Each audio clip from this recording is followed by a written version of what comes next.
All right, welcome. Welcome. I have to pause it over here so it doesn't double talk to me. Oh my goodness. Pause it over here. There we go. Okay, fixed. Fixed all the things. All right, welcome everybody to the masterclass here with Justin and Amanda. We have never done this together before, and it is very exciting. We've each done individual masterclasses, but not ever together. So we're really excited about this and to actually work together in this way. We've done a lot of different things together, obviously, but we're really excited about this one. So go ahead and say hi, make sure everything is working. We've got comments on both Facebook and on Zoom. And we will just get started here. So if you are not familiar with me, I'm Amanda, quantum energy healer and a coach and a soon to be published author. The book is coming out January 10th, officially have a launch date, very exciting. And a spiritual channel and a speaker and all the things. And this is my beautiful husband, Justin. Hi, everyone. I'm Justin. I'm a master poet and a spiritual guide. And I do a lot of channeling through poetry. And I love sharing that with other people and writing them poems, sharing my books. And I also do mentorship and coaching with people as well. So he's written and published 6 books. I've published 6 books. I have another 4 books ready to publish. So there's going to be a bunch of new releases coming up in the next year or so, which I'm very excited about. Yeah. And yeah, there's lots happening here. So very exciting. Yes.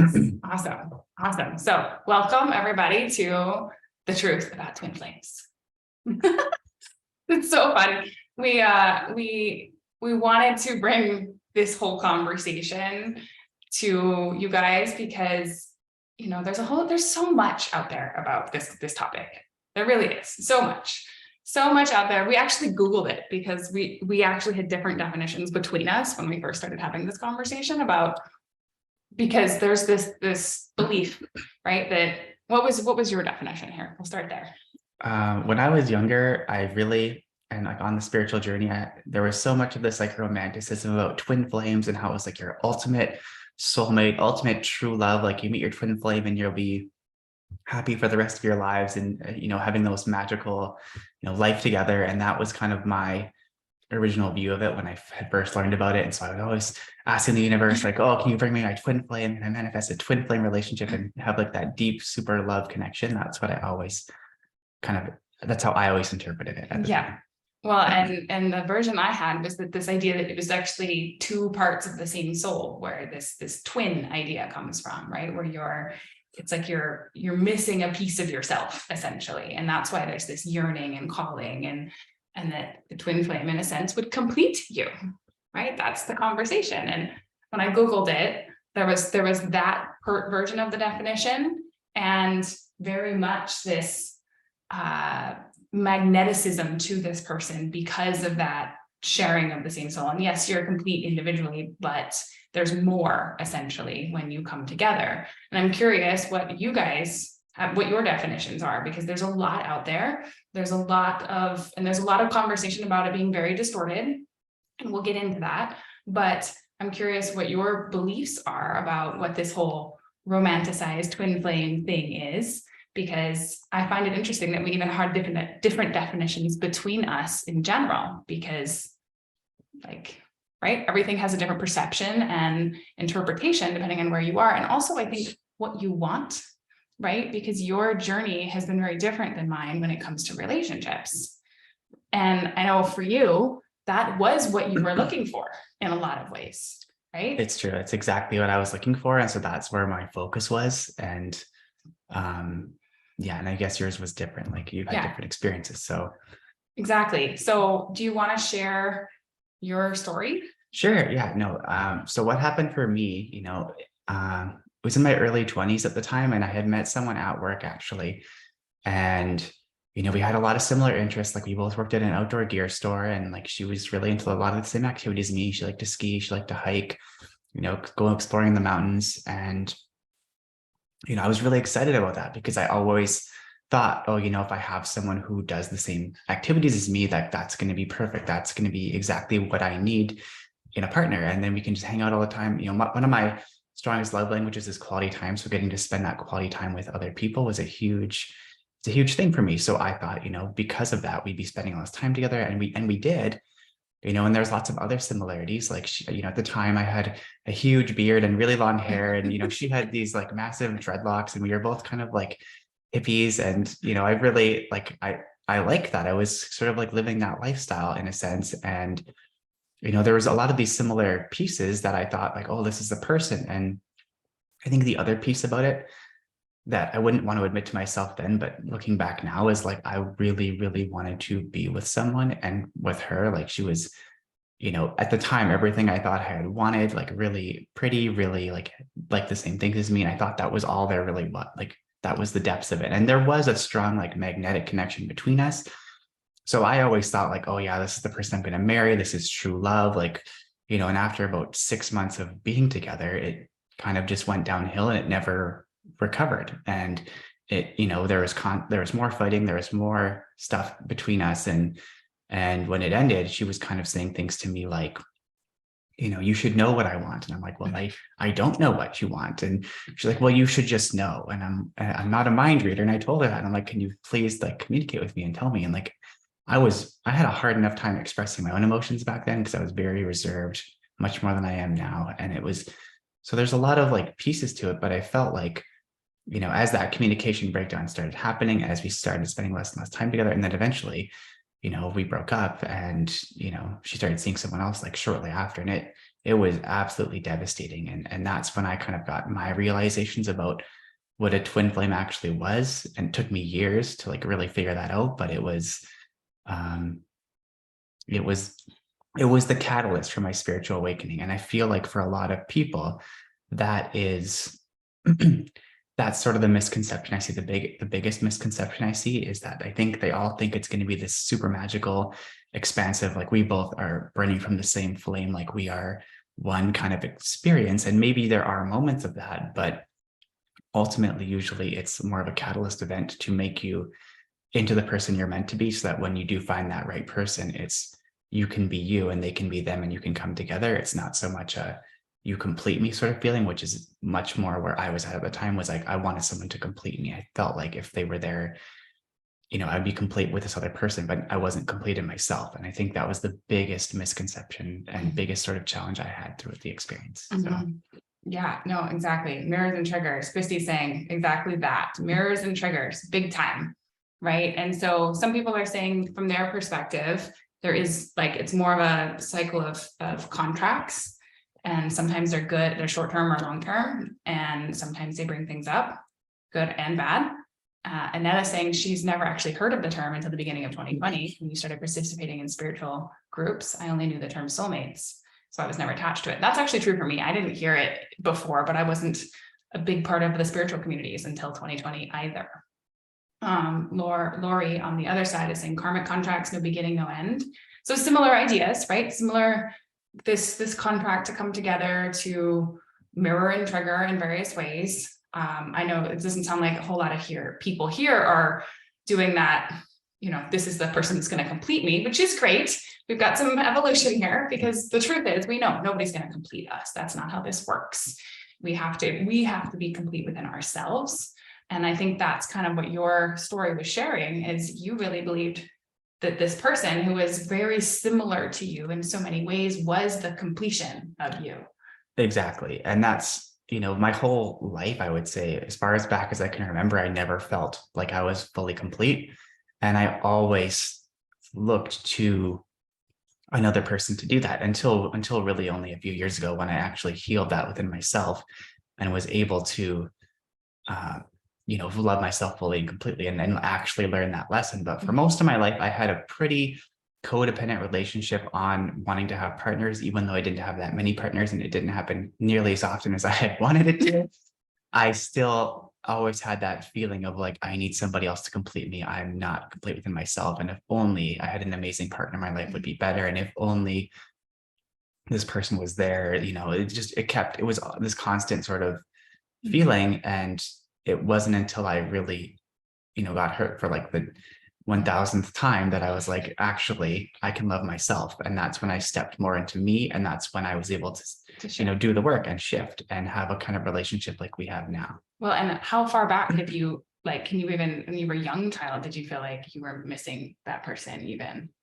I want to say probably since I was like in the age of like 10 to 12. Okay, Like yeah. ever since I was a young kid, basically, I wanted a partner, and I didn't even have my first girlfriend till like 19 or something. And then, It's a long it's time. been a long time. And most of my 20s, I also wasn't with people. Like I dated occasionally, but not really. And so it was very much an experience for me to learn how to love myself, truthfully. And Christy's saying when she was younger, she latched onto the term soulmate too. Now she knows those come in many forms and types and use the term soul fam. Yeah, exactly. So for me, my twin flame, so to speak, was another big catalyst, at least the majority. But I actually have two. So I'm going to share both stories because I think it's relevant, because they show up in different ways, in different forms. And we actually, at least in my experience, keep attracting the same type of person to be that mirror and that trigger and that catalyst and that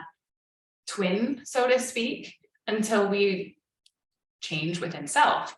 And so most of you who have followed me know that in 2016, my husband at the time was arrested for human trafficking. And that was like the biggest catalyst moment of my entire life. And it wasn't even his arrest that was actually the catalyst in the same way. It was what happened the few years that followed it, and seeing the amount of mental health issues and the amount of instability in him and the amount of stuff that had been buried under the surface that I didn't see and I didn't have access to, and the danger that it was to myself and my kids, that actually catalyzed me out of it. And it was through that process and finding myself and finding back to trust myself that got me out of that situation and into a place of safety and into a place where I could actually be with myself and be safe within myself and all of that. And, when I look back on what attracted me to him in the first place, because we actually have to go way back in the beginning, right? We had been married for 6 years when that happened. Like we had 3 kids together. We had a whole life. And when I look back, the things that attracted me to him were things that I saw in myself that I didn't have enough of. It was things that I wanted, in a sense, to complete me. He was 9 years older than me. And, I was 19 or 18 actually, when I first met him, and 19 when we got together. And, he'd actually been married before, but he was more set up. He was more stable. He was more financially secure. He was also very, very intelligent. And that was probably the thing that attracted me to him the most, is I felt like, oh, I found somebody that might be smarter than me, which it's funny to say, but that's something I had struggled with. I had struggled finding somebody who could actually communicate with me on an intellectual level. And it was something I was attracted to. And so I put a ton of weight into those qualities, and I put a ton of weight into this person can help I can grow with them. I can do more. And in a lot of ways I did, right? A lot of my entire money scenario changed being with a more stable person financially, right? My understanding of myself and what mattered to me changed, but I also lost a huge part of myself in that relationship because he, was the financial person. I stayed home with the kids. And so all of a sudden my entire identity of who I was and what I was doing was just a housewife. That was it. It was my literally everyday kids, house. That was it. And if something was wrong with the kids in the house, my fault. Like everything. The fights were really about how come the house isn't clean enough? How come the kids are doing this? Like we didn't even have conversations about anything else at that point. And so it was literally like we were living parallel lives that just completed each other. Like he took care of this and I took care of this, and that was it. And I think it's funny because there's like, that's in a lot of ways the like American ideal that has been passed through, right? We have the stay-at-home housewife and we have the guy that goes off and makes all the money and everything is wonderful and perfect. No, it wasn't true, because it also wasn't who I am. And I just shoved all of me down, and like, I don't exist anymore. My only purpose is to continue to have more babies. And so that's what I did until it blew up in my face. So it completely blew up in my face, and I had to actually start to look at myself, and I had to start to look at what I had to realize is the mirror wasn't wasn't that, I was this, the same as him, but I was hiding in a similar way that he was, right? He was hiding this huge piece of himself. And I was also hiding a huge piece of myself from the world, from everybody, because I didn't feel like I was going to be accepted. And so I just had to play this role and fit in this box. And so as all that came to the surface, it did catalyze me, it did explode, because I had to find myself to get out. But interestingly enough, through that, I actually met somebody else who, in a lot of ways, helped me get out of that relationship. But it was really, when I reflect back, he said to me so many times, "You're just like me." This man I dated was very much what I needed at the time to help me get out of my marriage. But he kept saying, and I don't know if you've ever met somebody like this, where you're like, "Oh my God, we're the same person." That's what he kept telling me. "We're the same person. I understand how your mind works because it works just like me." And I also met him at work, which is where I met my husband as well. Like, we also were in the same kind of jobs with IT work, and we also were both intellectual, and he also was very intelligent, and I was also attracted to that. It was all the same stuff. I was like, okay, so I was looking for exactly the same person, just without the sex trafficking. Interesting thing I've done here, right? I keep attracting the same kind of person. I just was like, okay, I can't deal with that part. But it wasn't me addressing the rest of it. It was still all the same mirrors and triggers. It was still all the same things buried under the surface, just not those ones. And what I found is what I continued to attract was the emotional unavailability, really. Like, just like the last guy I dated was me and the man. Oh my God, right? Exactly. And it's funny and not funny in some ways, because when we look at it at the other end, we can laugh at ourselves. But the emotional unavailability was the thing I was so upset with him. Like, why won't you tell me how you're feeling and what you want? And he's like, well, you're not telling me how you're feeling and what you want. Well, that's true. Because it wasn't something I was able to actually look at and see within myself. It wasn't, and I continued to attract people that mirrored those things back at me, right? I continued to attract the people who mirrored back at me the stuckness, that I can't make a decision and I can't do anything and I can't move and I can't actually share my feelings and who I am. And so when I was attracting these people who were literally just versions of me in a various ways, and the way they were interpreting their wounding was different, yes, but every time we would get in a fight with this last guy I dated, he would call me and be like, I mean, I'm really upset that you yada yada yada, but because I understand you, because you're just like me, it's okay. He would say that so much. Hi, April, good to see you.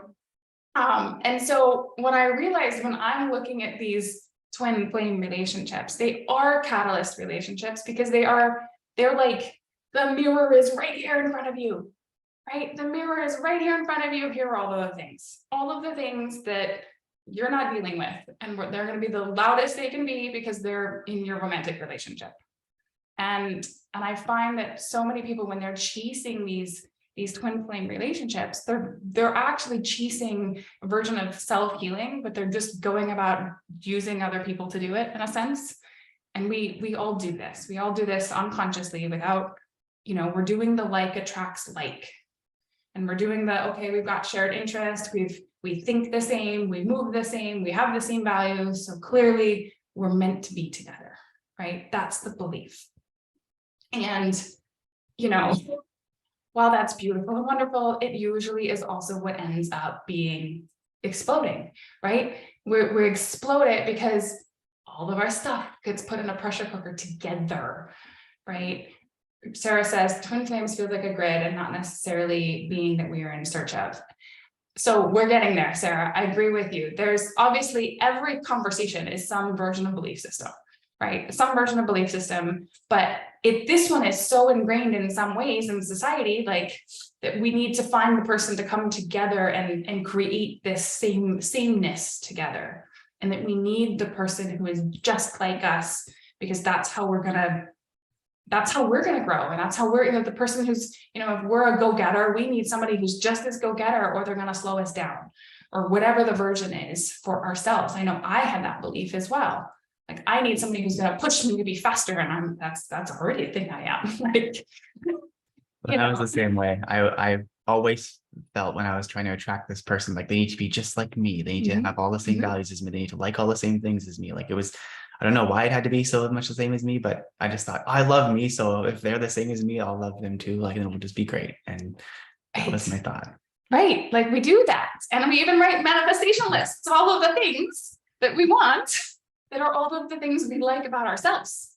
And we forget, as we're attracting the person who's all about self, we're actually going to attract the person who also has all of the wounding and the things and the triggers. And so while it can be a huge opportunity for healing, and I think, you know, these kind of relationships, sometimes people do work through them and stay together. That does happen, and they can be bigger and, you know, better for it. A lot of times it's an explosion and a catalyst to move beyond.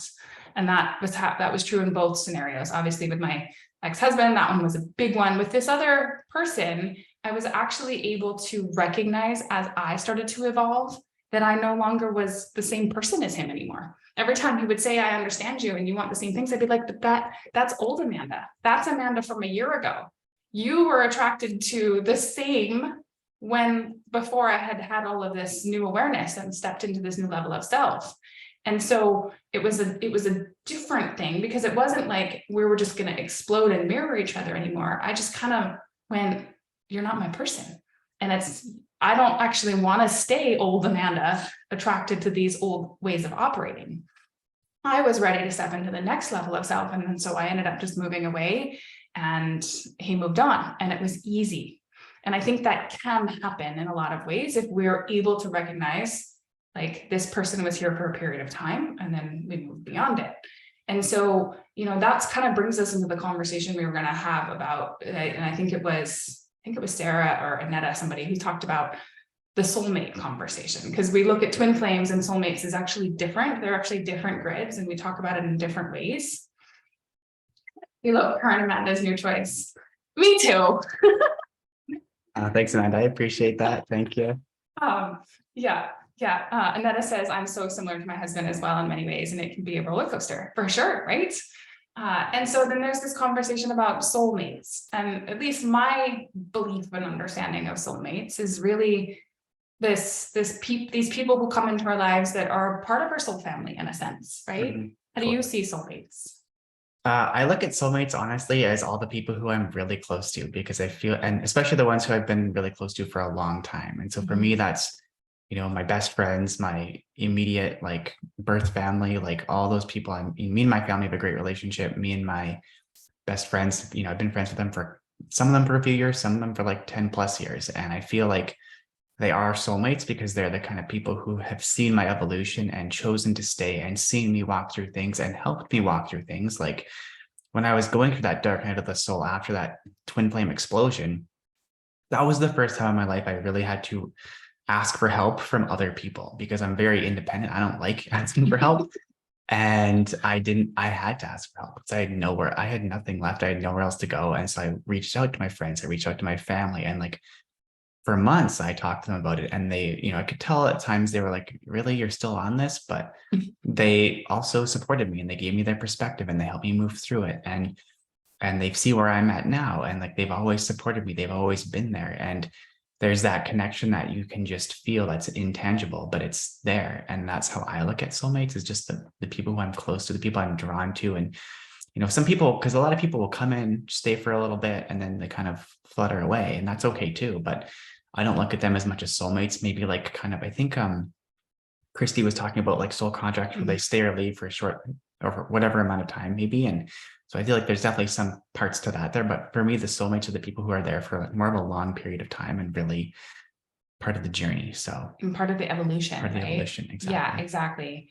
And people who have seen you evolve and shift. And, you know, I even look at some like clients or students that come as soulmates in a lot of sense, because they're drawn to me and my message and the things I'm sharing, and they receive so much, and I receive so much from them too. And it's like we go on this little journey together where we're both evolving together.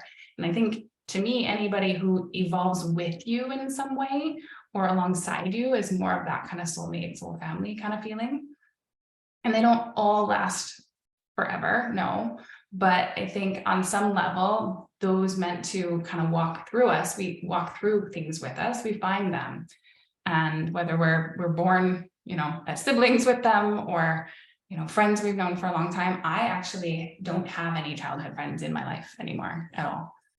I've moved, I've shifted and been so many versions of myself so far gone that I haven't actually even talked to my childhood friends in a very long time. So I think not everybody has that. I think that's really unique to you, that you do. I mean, I have one, so that's not true. I guess I have two, but I have a few, but they're not, but they are really close, and we have done a lot together through the years. So. Oh, I like this, Christy. Christy's saying, I explained it to my grandmother the other week with nesting measuring cups. The small ones are those closest to you, the family, and the next ones is friends, and out and out.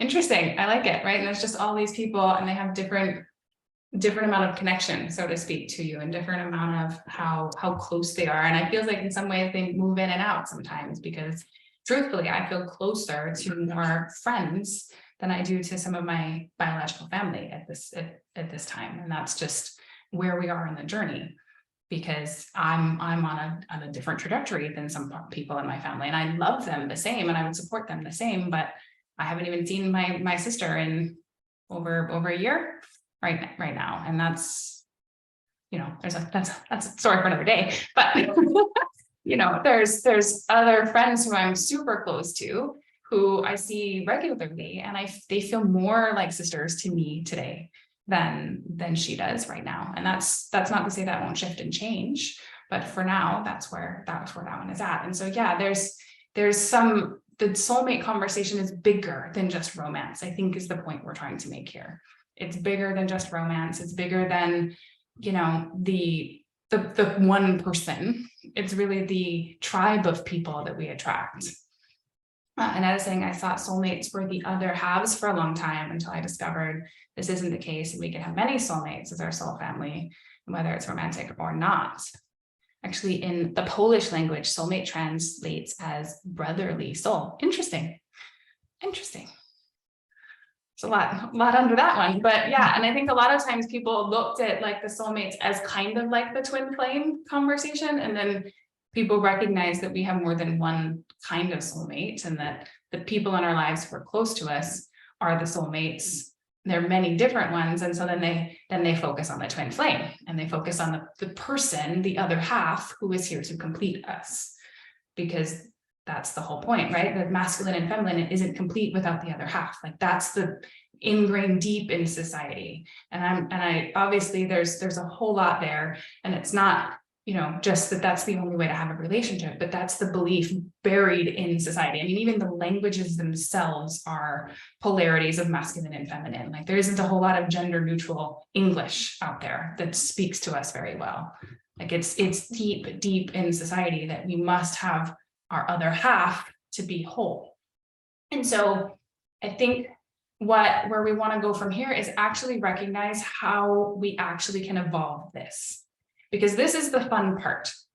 We have all of these beliefs in society. We have all these understandings that get put forward, and they get brought to us from early childhood, from the language we use, from the things we see on the TV, to the things we see from our parents, all of the ancestral stuff we pull in, all of the stuff we download into society, every single piece of it, right? And we have all these beliefs, and then we have these experiences that play out, that follow these processes, that have these explosive things that come forward, that catalyze our awakenings, that do all of this. And we go, okay, well, I don't want to do that again.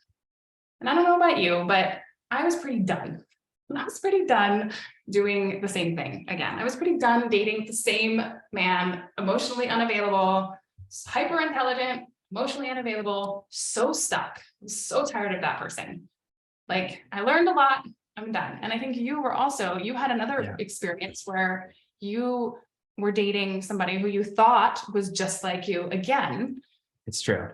Yeah, no, I dated another person, and actually this was the last person right before I met Amanda. And she was really into like ski touring and hiking and all these outdoor things, but it didn't even last that long. It was only a couple months, because my body was actively like repelling this person. Like, I was getting like sick being around them, because their energy wasn't aligned with my energy.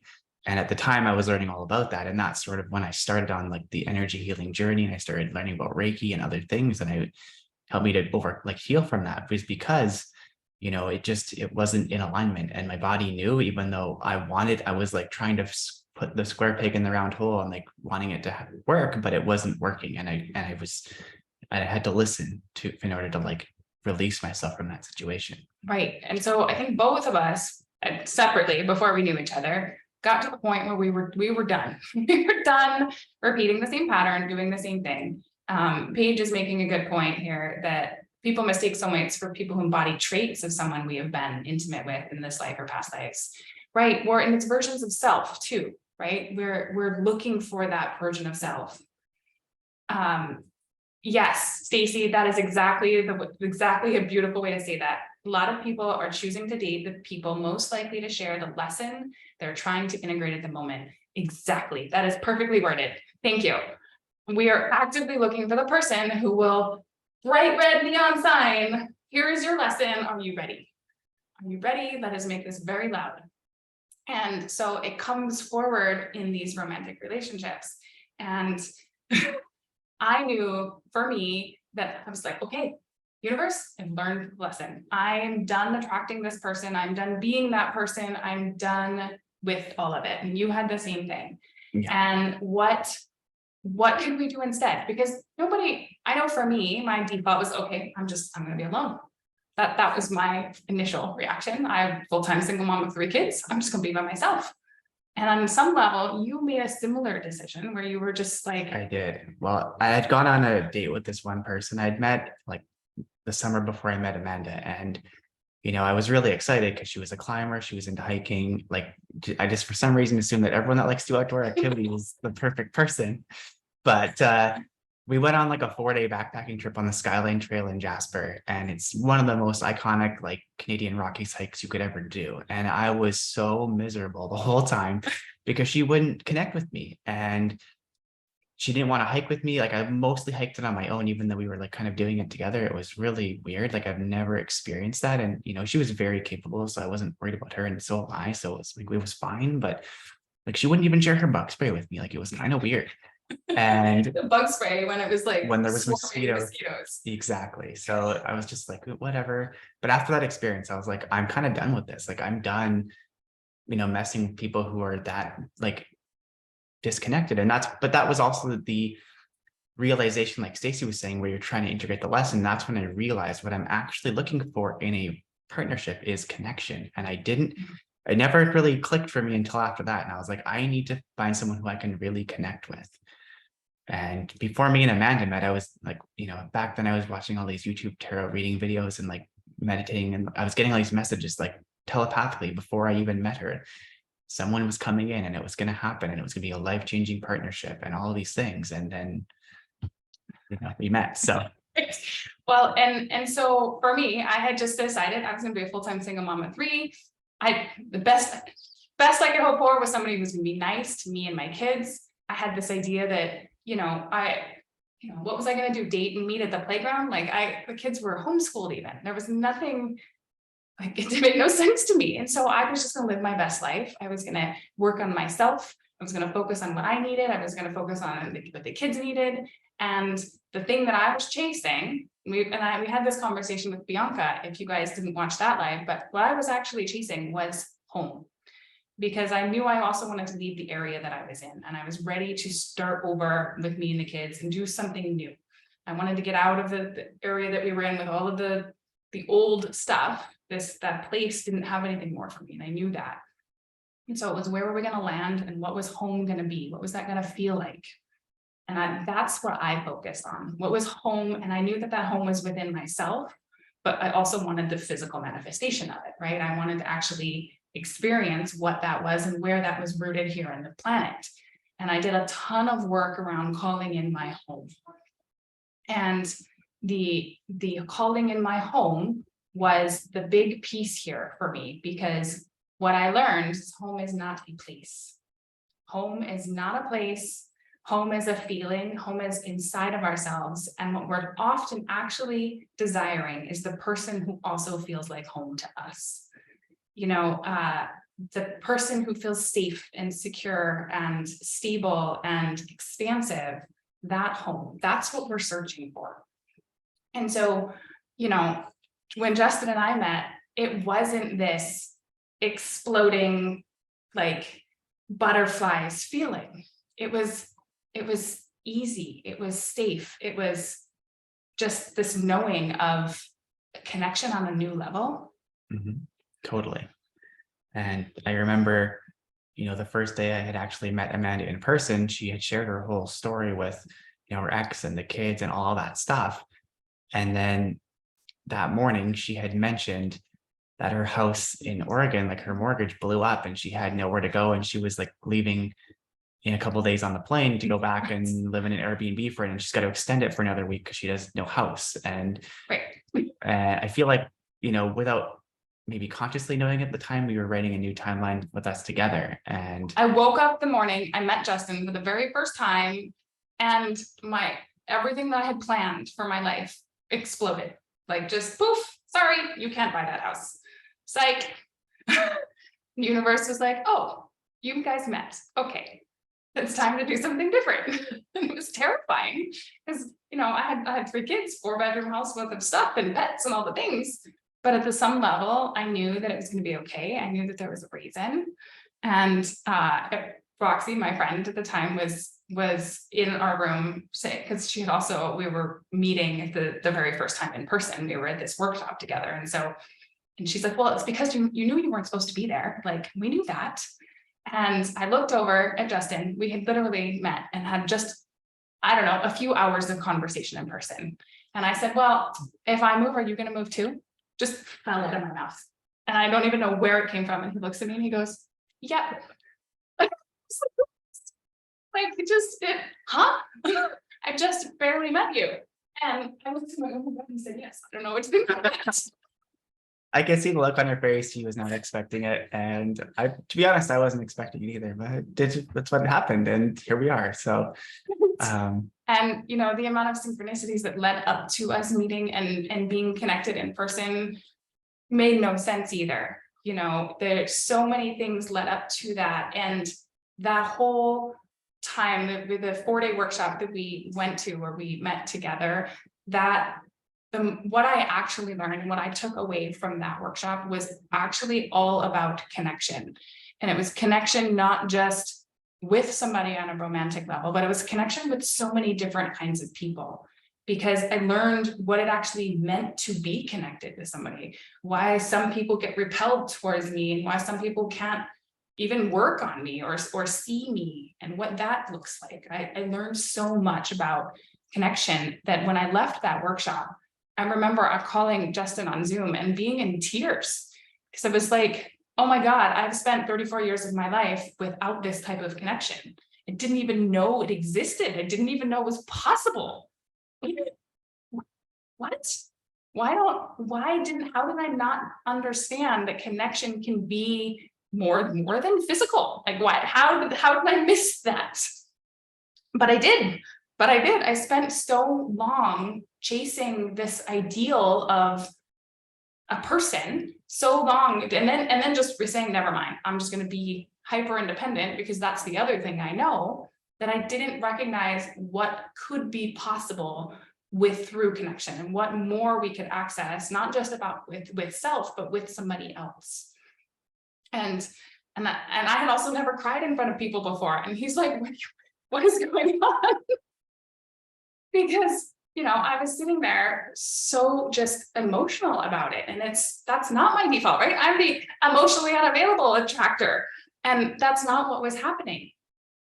And, I knew with Justin that connection was important to him. We had had enough conversations before we actually met in person that, connection was the thing that mattered to him the most. And so I was also very cognizant of not coming on too strong or anything of the sort, because I knew that mattered. And I knew that I didn't want to, it was for whatever reason, I had the strongest intuition that he needed to have the space to decide that connection was what he wanted to.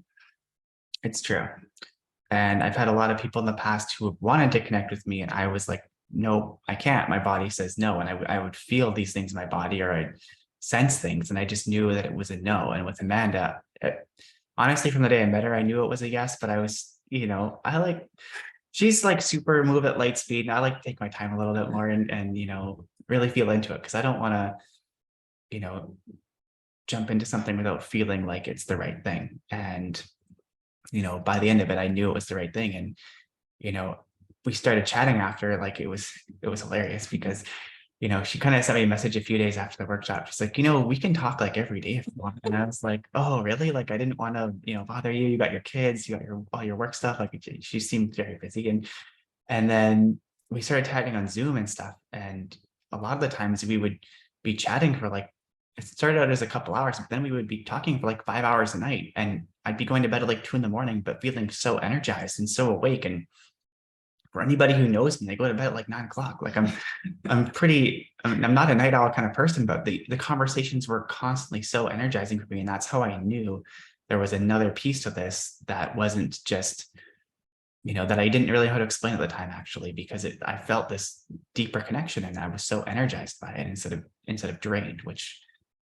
Yeah, exactly. And what I find, and as we look at this concept of twin flames, and we go back to this idea of two parts of the same soul, how I look at the evolution of this, and instead of perhaps this somebody else need to complete us, what I've found is when we find somebody who isn't exactly the same as us, but does want the same level of connection and evolution as us, and we come together on a different level, we actually create this vortex between us. Like when Justin and I come together, and some of you may even feel it if you've ever been around us, or even in the Zoom room, there's actually almost a third vortex that gets created that we both are a part of. That yes, in this vortex, we both hold pieces of, because we created it. And that vortex itself almost holds a consciousness in itself. And that vortex brings down and actually energizes both of us when we're in it. And when we're together, it energizes us, and we can create with it, and we can do more, and we can access more. Because, I talk a lot about duality within self. I talk a lot about the duality we hold within self and containing the duality so that we can create more. But the thing is I don't hold every single duality out there. I don't have every single energy type in my being. But when I come together with somebody else who is different than me, Justin and I, while we do the hyper independence, the same thing, there are so many things about us that are so different. I'm not the super outdoorsy person. Like, yeah, I will go on hikes, and yeah, I will go climb, but I also was the girly girl, like the girly girl. And I don't like dirt. I don't like sleeping outside. Like, I want comfy sleeping. And he's like I'll go be a rugged backpacker. And he's more of a minimalist, and I like my things in a different way. And we've lived very, very different lives and very different experiences. And his energy and the way he reacts to lessons and learnings creates a different duality than mine has. And so when he is triggered, he does it differently. It's not the same thing that I do in the same way. And his lessons have been very different than mine throughout his life. And so what I find is that when we come together with somebody who is different, but on the same journey and on the same desire to create together in a different way, what happens is we actually can contain more duality in that vortex of connection. And so it's like twin flames, but not, because we're not two parts of the same, but we create something together that we are both a part of, if that makes sense. And we're coming together to evolve that together and to contain more and more within self. Because as this collective of him and I and the kids and the family contain more, then we actually get to be an example for how other people who aren't the same can start to work together and evolve together. Because if we're going to change the world, right? If we're going to 1 + 1 = 3. Yes, exactly, Christy. You understand. Perfect. Because if we're going to change the world, if we're going to be a reflection of what could be possible in relationships and in a collective, we can't just attract the same person. That doesn't make any sense, right? We're just going to keep mirroring our stuff until we figure it out. But if we're going to actually be an example for what could be possible for collective evolution, for collective connection and beyond, we have to find people who have more than we have different things than we have, so that when we come together, we both get another set of things and we both get to experience new things. I got to learn a whole different set of emotional understandings and presence and just, there's like, Justin's energy is very, very different than mine. Very different. And he's got to learn a ton of different things by being with me that are very different than he would have experienced had he met the same person again. It's true. Very different. Right? Exactly. Lena is saying, it makes me think that twin flame situation gives us a chance to let our old self go. Yes, exactly. It's exactly 1 + 1 = 3. It's creating the new energy in union together, and then allowing that to be an example of what we can do going forward. Exactly. And so, but to do this, it takes a whole ton of willingness to be seen by somebody, because we're not just looking in a mirror anymore, because that person understands that's easy. We can just mirror back, no, it's their problem, not our problem. That's easy.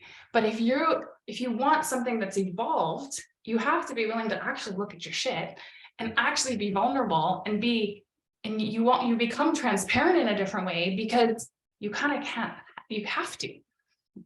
And when you come together with that person, it's a different level of vulnerability and compassion and honesty and integrity. I've never cried in front of somebody so much than I have with him. Like, ever. It's inside work, but you get to do it with somebody who can hold space in a different way, because it's also not triggering exactly the same thing in them. It's when I work on my stuff, it's different than him working on his stuff. And we can hold space in a different way for each other. And yes, we do trigger each other. Absolutely. That definitely happens. But my trigger is different than his trigger. And so it kind of bounces around differently. And then we get to go, oh, this is something bigger than just what I'm dealing with and what you're dealing with. But it's how we actually react to each other that matters. And how do we both want to evolve that together? Accept yourself, all of it. Yes, 100%. 100%. And so we have to be really, really willing and ready to be seen, and not just by somebody else, but by ourselves. Because that's the biggest thing I learned in that workshop that I did a year ago, that the people who couldn't see me or work with me was the people who weren't willing to actually look at themselves, weren't willing to face themselves in some way. And even Justin, actually, for a period of time, it took him, that whole workshop also shifted that for you. It's true.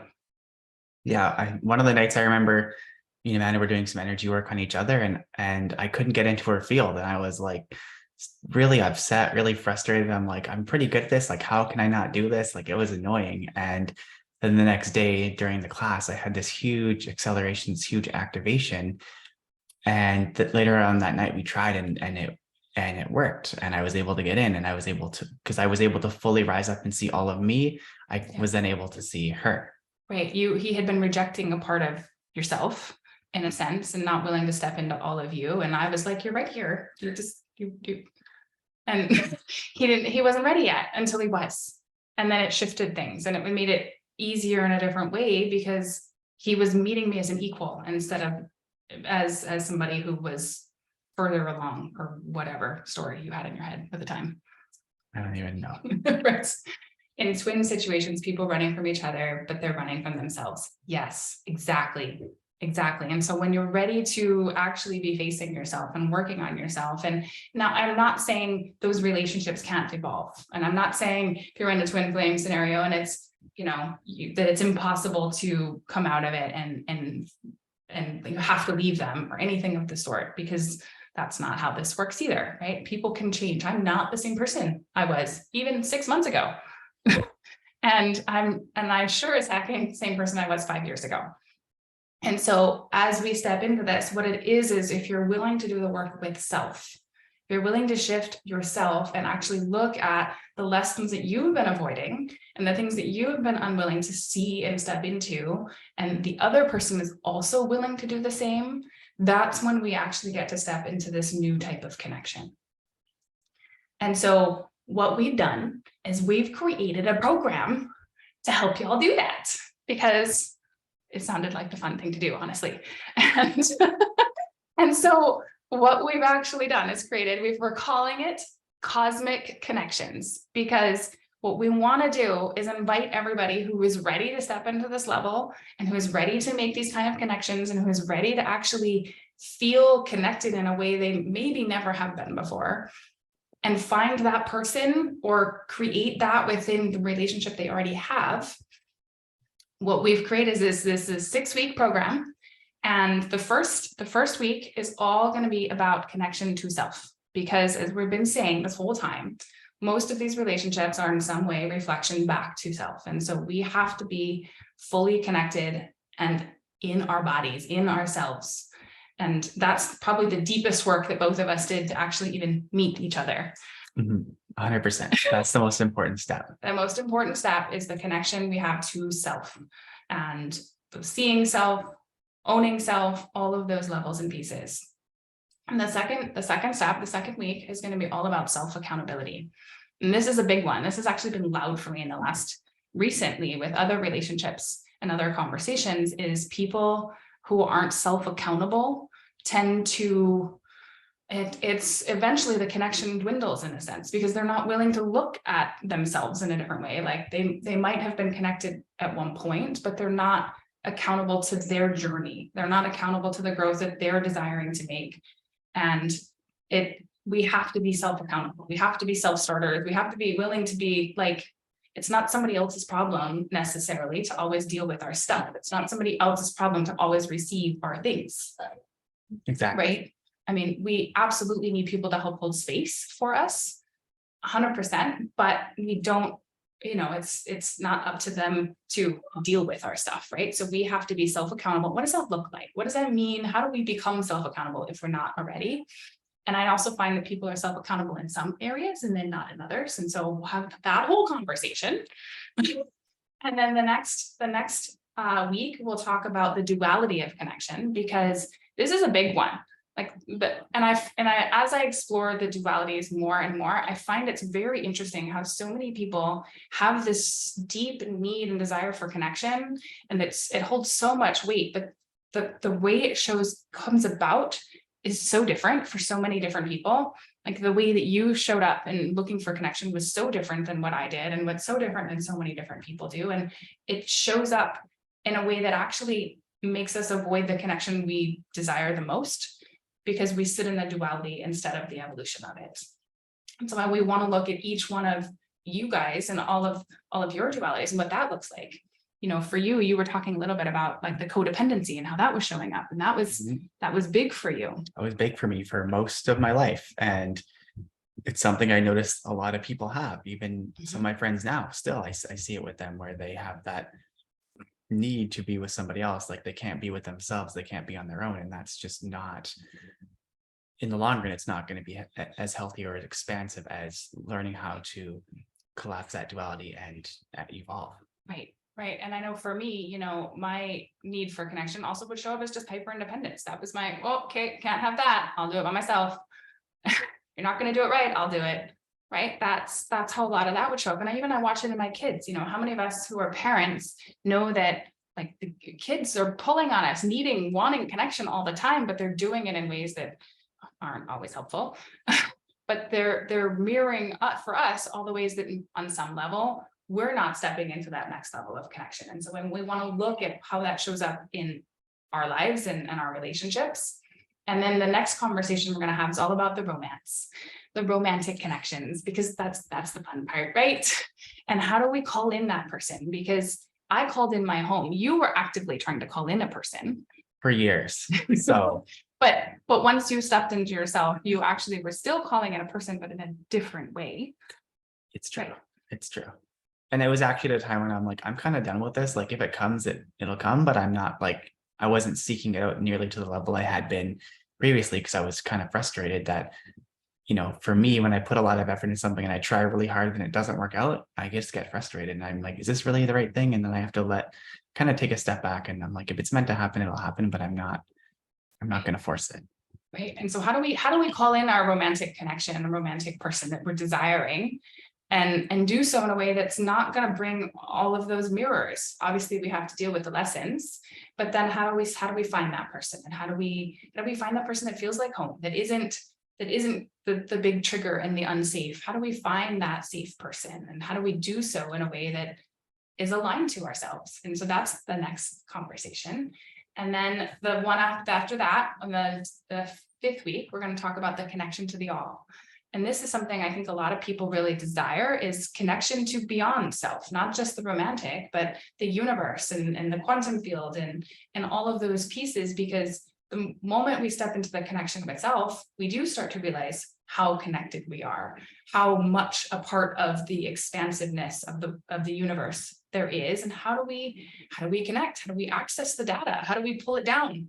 Because I know for me, once I stepped into these levels of connections with the people who could see me, that's when all my stuff turned on. That's when all of the abilities really kicked in for me, because I was with people who could see more, and I got a different version of validating, and I got, oh, I'm not crazy. This stuff is real. And I got to then pull more because I trusted myself in a new way, and I was with people who could go further with me. And just like we were talking about that third vortex, that gets to access a new level of things too. And so stepping into and connection to the all to bring down whatever it is, whether that's your missions, your purposes, whether that's just to explore the possibilities in the multiverse. Because I know that's one of my favorite things to do, is just what other crazy data can I pull down? and what can I do with it? How can I actually ground it in and use it? Yeah, Lena's saying it's so interesting on this planet with almost 8 billion humans, we are struggling to find each other. It is interesting. And so and then the 6th week, we're going to talk about the evolution of connection. And that's where do we step in beyond that duality? How do we find each other in a way that's expansive? And how do we bring down a new type of collective, a new type of community, a new type of family? And how do we do so in a way that feels expansive? And yeah, and how do we deal with our stuff when we get there? Because the more evolutionary steps we take, it doesn't mean that things don't show up, but they show up and then we evolve again, right? It's not like, okay, one evolution and we're done. It's not how it works.